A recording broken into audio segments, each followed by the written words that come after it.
تصمیم برچیدن پنجره‌های آهنین از تیره‌های بناهای بلندوشانه در شهر دوشنبه برخی از ساکنان را نگران کرده است. زیبونیسا давлатшоева یکی از ساکنان پایتخت بر این نظر است که هنوز وقت قبول چنین تصمیم نرسیده است. Я думаю, что это пока ошибочное решение снимать решетки. تصمیم برچیدن پنجره‌های آهنین در حال حاضر اشتباه است. زیرا بناها فعلا با نظام محافظتی تامین نیستند. در آشیانه چهارم کودکان هستند. 5 کس در آشیانه چهارم زندگی می‌کند. مادرشان نگران است.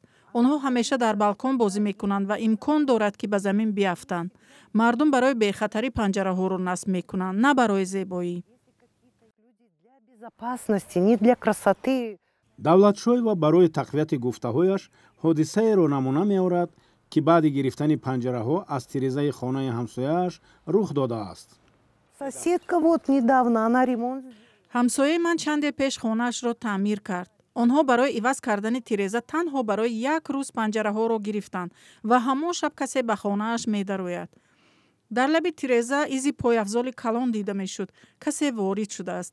милисаро даъват карданд, изҳоро гирифтанд. хушбахтона ин зан ҳамроҳи кӯдаконаш дар хонаи дигар хоб будааст ва вақте мебинанд хона холӣ асту ба ҷуз як ҷевон чизи дигаре нест, мераванд.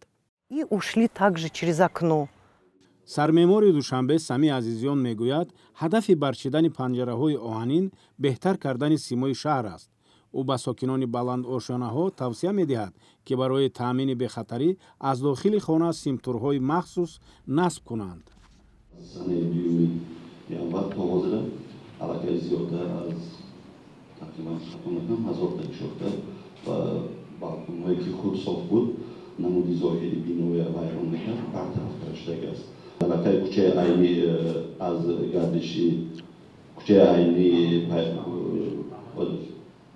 айни аҳмади дониш то хиёбони рӯдаке пура бартараф карда шуд. ҳоло бошад маҳаллаи сафода бартараф карда 82 микрорайонда пура бартараф мешавад.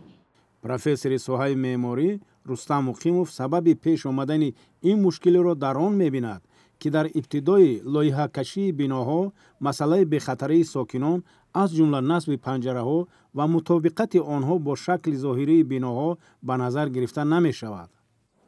Если это все решится в таком едином стиле, то есть заводского изготовления решетки.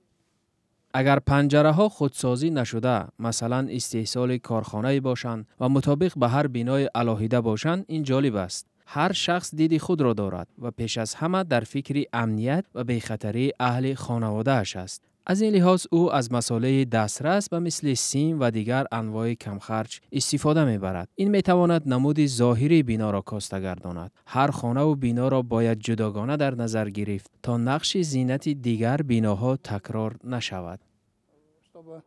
Он не повторял вот эти орнаментальные узоры одного дома. барчидани панҷараҳои оҳанин аз баландошонаҳои душанбе 2 январи имсол оғоз шуд.